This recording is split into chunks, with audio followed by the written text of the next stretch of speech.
afternoon to each and everyone.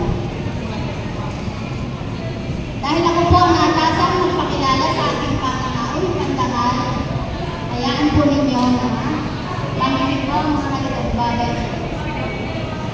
Ang ating pong panauhin ay pinanganak noong ika-22 ng Setyembre 1988 at bunso sa apat na magkakapatid.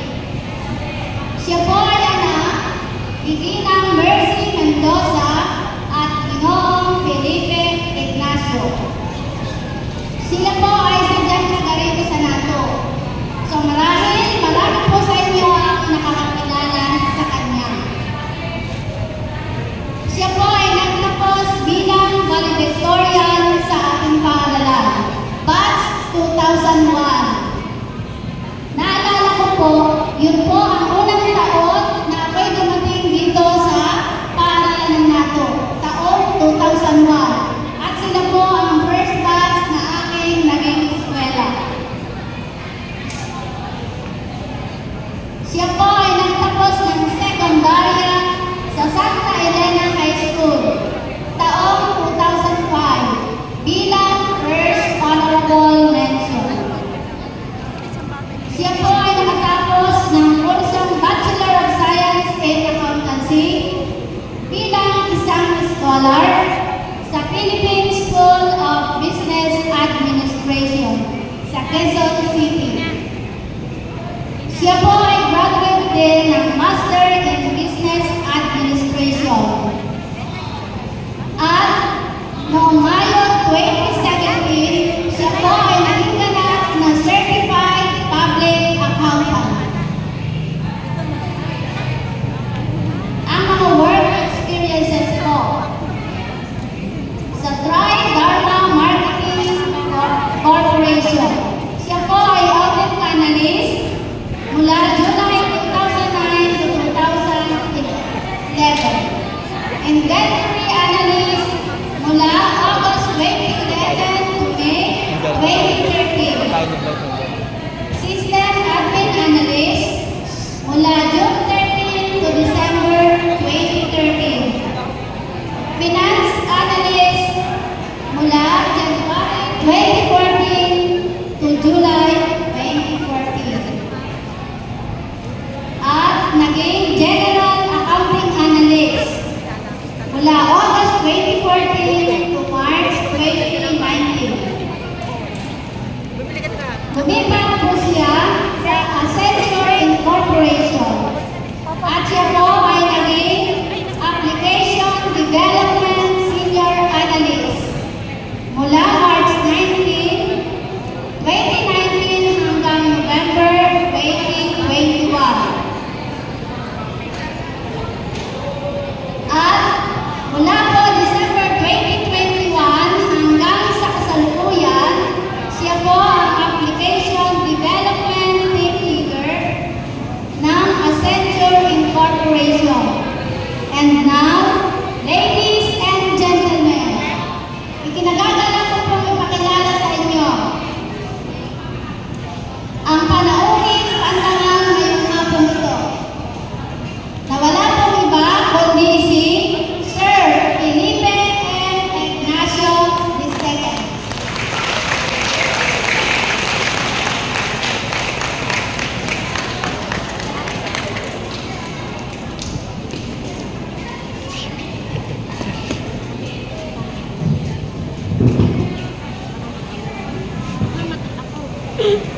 Salamat po. Sa mga panauhing pagdangal, sa umpisa ng ating barangay, sa mga guro, sa mga staff, sa pamilyang narito, sa mga kaibigan, at higit sa lahat, sa ating mga magsisibag na po. Mapagpalayan hapon sa atin. Kabataan, Pilipino para sa matatag na kinabukasan ng bagong Pilipinas. Kanyang kaibigan. Ang seryoso nung napakapapos. Sino kasama niya? Sorry, kanyang kaibigan. Nung narinig ko Ito, naka-short. Ang seryoso Hindi pala tumangko. para sa mga kabataan ang magkakasunod. Pero looking back, serious mo, ano nga ba ang kabataan na nasa harapan ko ngayon? Ano ba ang ibig sabihin ng matatag ng pagkakasya? Ano ba ang bagong Pilipinas sa henerasyon ko? Bagong Pilipinas? Ito ba yung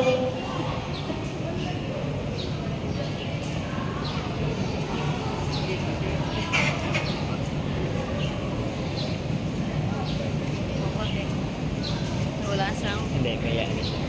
Na?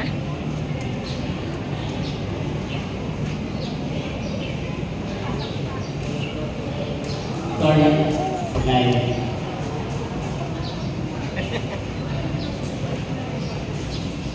Bagong Pilipinas. Ito ba yung sinasabi nila bagong Pilipinas? Bagong... O kaya ito ba yung bagong Pilipinas na sinasabi nila kulay rosa? Or ito ba yung sinasabi nila bagong Pilipinas na parang isa na malaking kanto? Ano nga ba ang bagong Pilipinas? May bago, ibig sabihin, may luma. Ano ang lumang Pilipinas? Paano ba natin may lalarawan ang luma at ang bagong Pilipinas? May larawan ba talaga natin ito? May kanya-kanya naman tayong definasyon ng bagong Pilipinas. Isa lang ang nakatigiyak. Ang salita, bago. Pagbabago, pag-iiba, change. Tulad ng sabi nila, change is a constant thing in this world. Pagbabago ang pinaka-hindi nag-iiba dito sa mundo. Tulad ng muling pagtapak ko dito sa lugar na ito, pagkatapos ng higit 2 dekada, tulad ng muling pagtapak ko sa lugar na ito, nasabi ko na ang laki ng pagbabago sa lugar na ito. Hindi natin maiwasan ang pagbabago. Hindi natin maiwasan ang bagong Pilipinas. Pilitin man natin iwasan ang pagbabago, pero sadya siya.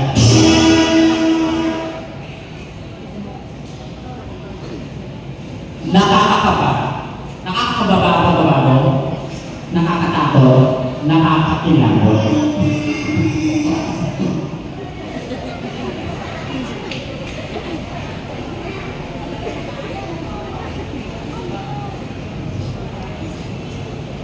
Mabilis ang pagbabago, matuloy, hindi tiyak, walang kasagaluhan. Magigising ka na lang sa araw, lahat ng nasa paligid mo, nagbago na. Habang ikaw, nananatili pa. Magigising ka na lang sa araw, na lahat nakaalis at nakausap na, habang ikaw, naiwan pa. Ganon ang brutal ang pagbabago. Ganon nakakatakot ang pagbabago. Lalo na sa intensyon ngayon, na puro social media, Facebook, Instagram, TikTok, technology, and gadgets. Henerasyon lahat ng ay instant na. Isang click, wala nang dyan na. Henerasyon lahat ng information, isang click na lang. Kapatotoo o fake news, lahat nasa harapan na. Ganon kabilis ang isang pagbabago. Hindi kayo hintayin. Kung hindi ka makasabay, iwan ka. Kung hindi ka makasunod, talo ka. Bawal kanina, bawal diba, kasi kakainin ka ng buhay ng isang pagbabago. Pero, kakainin pa talaga tayo ng buhay ng pagbabago. Pero, mapag-iwan lang pa talaga tayo ng pagbabago. Pero, natalo ba talaga tayo ng pagbabago? Pero, kailangan pa talaga natin makipagsabayan sa kinis ng takbo ng pagbabago. Alam mo kayo, mga grade 6, nasa kudak na. Paano naman kami mga grade 6 pala? Paano naman kami mga bata na ngayon ka lang umaharap sa kama ng buhay? Paano kami mga tinutuloy ng kabataang Pinoy sa henerasyon nito? Paano naman kami? Paano naman ang aming mga kinabukasan at pangarap? Paano naman kami sa mabilis na pagbabago ng panahon at ng Pilipinas? Kaya sa araw na ito, hayaan niyo akong ibahagi ang ilan sa mga natutunan ko sa buhay kung paano ako nakasunod, nakasabay, at napagtagumpayan sa loob ng 23 years sa bilis ng takbo ng isang pagbabago. Hayaan mo ako at ang sabi ng Bini. Sino blooms dito? Walang blooms? Okay. Ang sabi ng Bini, Blooms. Siya ang nalala ko. Ang blooms. Blooms pa rin. Ano naman po nila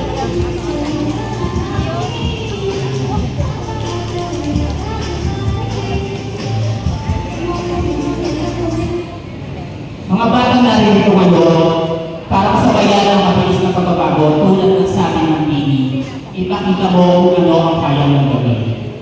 Unang-una, kailangan mo magtiwala sa kung ano ang iyong kakayahan. Kung ano ang iyong talento, kung ano ang iyong talino, at kung ano ang kaya gawin, kahit kayo ay isang bata lamang. Maniwala kayo sa inyong sarili. Malayo ang mararating ng paniniwala niyo sa inyong sarili. Sa likod ng kakulangan namin sa pera nung ako ay bata pa, hindi hadlang yun para ako makapagtapos ng pag-aaral. Nakapagtapos ako mula elementarya, sekundarya, kolehiyo, hanggang national, bibit lang ang aking paniniwala sa aking sarili. Na maabot ko ang aking sarili dahil sa aking kayaan, talento at talino. Pangalawa, ang sabi ng Bini,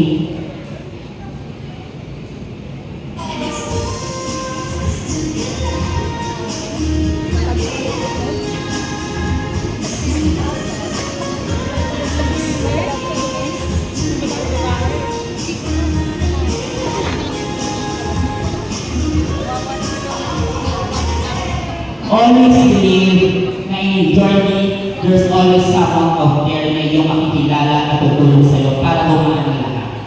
Mula sa mabigat na pagsubok ng buhay at ang bilis ng pagbabago. Always trust na hindi ka nalisa sa buhay na ito. God will always look after you. Maniwala ka man o hindi, alam natin ni Lord kung kailan, at saan, at sino ang tamang tao ipapadala niya sa iyo para mapagaan ang paggamit mo sa iyong pangarap. Hindi ko po makakamit ang lahat ng meron ako ngayon, kundi dahil sa mga tumulong ng mga tao kasama ko sa buhay.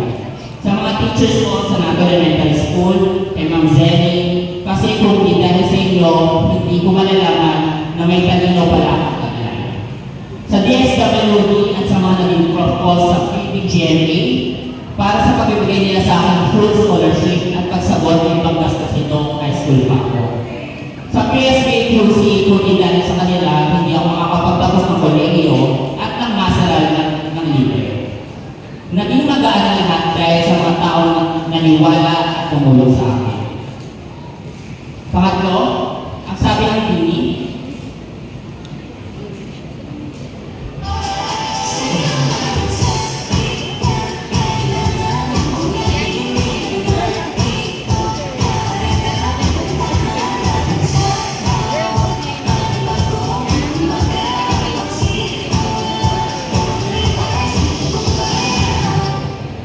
mabilis na pagbabago at henerasyon ng social medias, hindi natin naiiwasan na makumpara ang ating sarili sa iba. Kahit nung nag-aaral pa tayo at kahit ngayong graduation nila. Bakit sila dahil mataas ang grade sa mga quiz? Habang ako, buong gabi na ako nag-aaral, bagsak pa rin. Bakit sila may pera agad sa mga projects? Habang ako, kailangan ko papaghirapan bago ako mabigyan ng allowance. Bakit sila may magandang susuotin ngayong graduation? Habang ako, simpleng white polo, slacks and black shoes, hindi pa ako mapilihan ng mga magulang ko. Kahit ako nung panahon, hindi ko makuha ang titulong CPE. Nakukumpara ko ang sarili ko sa ibang batch ko na CPE na. Bakit sila CPE na? Bakit ako hindi pa? Bobo ba ako? And that's the time na natutunan ko hindi magkumpara ng sarili sa iba. Natutunan ko na hindi hanapin ang panahon ko sa panahon ng iba. Natutunan ko na hindi hanapin ang season ko sa season ng iba. Lahat ng tao, lahat ng bagay ay kanya-kanyang tamang panahon. Natutunan ko pumalakpak at celebrate ang small wins, major achievements at season ng iba. Habang inihintay ko ang small wins, major achievements at season ko. Mabilis ang takbo ng pagbabago. Kung lalo siya nahabulin, ako. Kaya natutunan ko hindi sabayan ang takbo ng pagbabago ng buhay. Sa halip, sumabay ako sa takbong kaya ko at sa takbong alam ko para sa akin. At pang-apat, sabi ng Pili,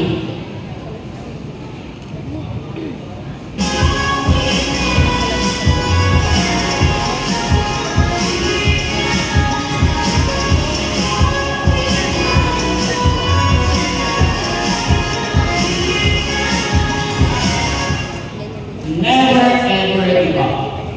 Don't give up. May mga araw na parang walang tama. May mga araw na parang ang bigat-bigat.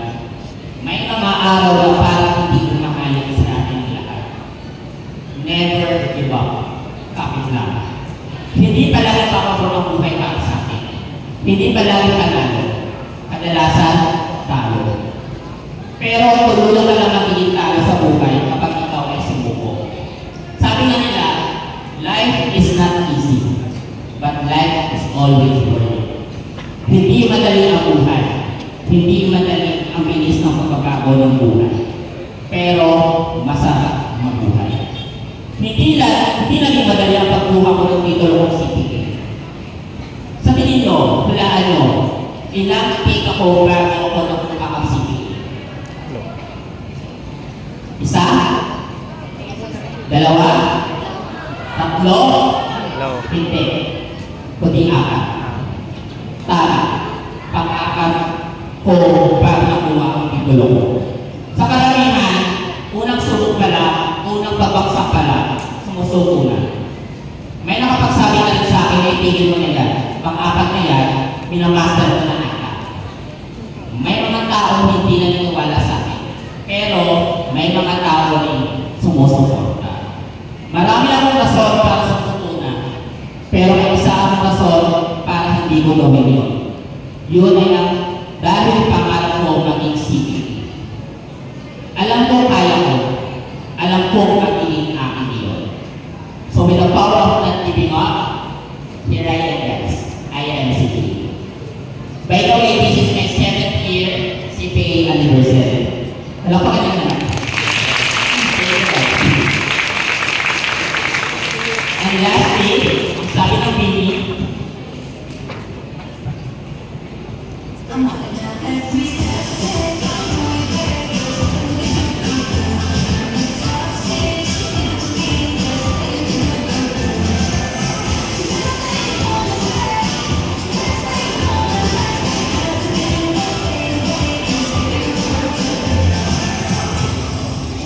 always believe that you are making this world with purpose. Find that purpose. Mabilis man ang takbo ng pagbabago, mahirap man ang buhay, pero lagi tatandaan na you are here with purpose and you are born to win. Tulad ng lahat dito mag-aaral ngayon, nandito kayo hindi dahil aksidente lang. Tama? Nandito kayo hindi dahil sa nangawa lang na mapasa kayo ng inyong guro. Nandito kayo kaya sa inyong sipag, tapang, dedikasyon, pagtsatsaga, at determinasyon matapos ng pag-aaral. Mga araw na walang tulog. Mga araw na kulang sa kaparigyo para sa isa. Mga araw na pagod sa kakagawa ng assignments and projects. Mga araw na sa distribution ninyo dahil kailangan nyo mag-aral. Lahat ng yan ay hindi dahil aksidente lang. Lahat yan ay produkto ng inyong kakayahan, talento at talino. Dahil kayo lahat ay pinanganak para manalo. You are all born to win.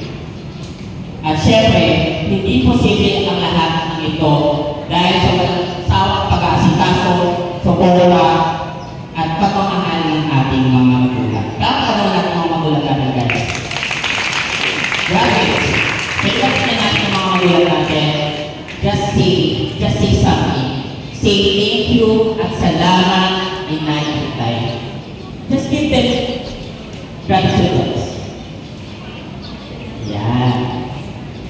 Alam ko na ang tagumpay ng mga graduates ay tagumpay rin ng mga magulang. Kaya naman dahil dyan, sabi ng Bibi,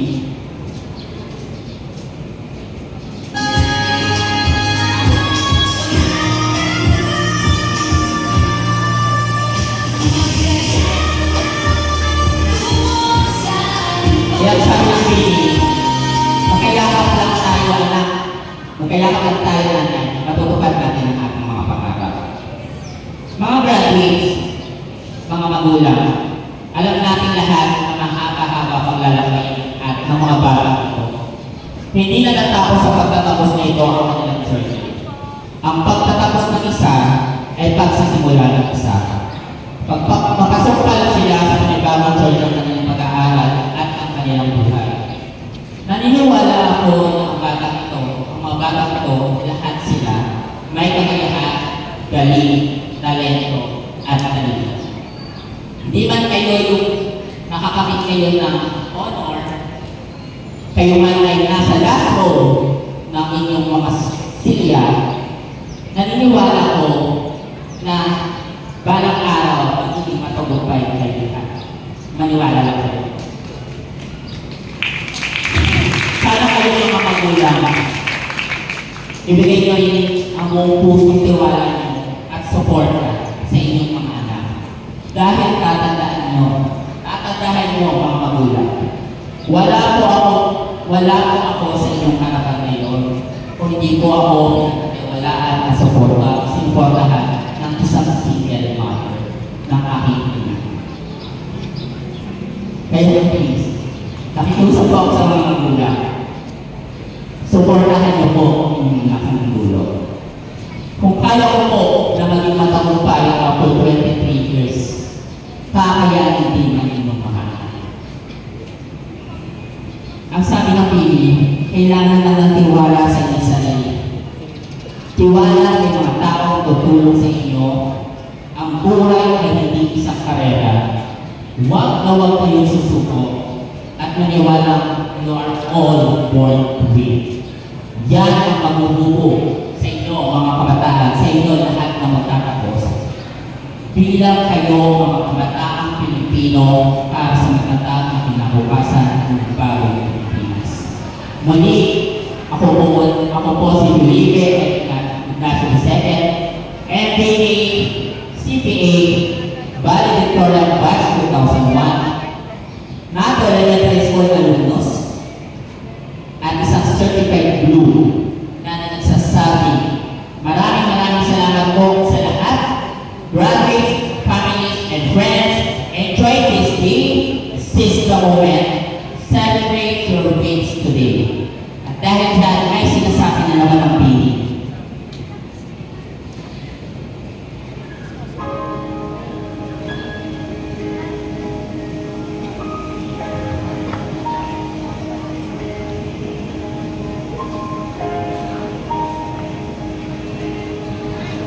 Huwag daw muna tayo mag-uwi. Si Senator ng Mani at palakpakan naman natin ang graduate collector. Palakpakan natin ang mga magulang, ulo, ang mga bata nito. Dahil isang malaking tagumpay na po na narinig ko po kayo lahat. Muli, ako po si Felipe, maraming salamat po at magandang hapon po sa ating lahat. Thank you po.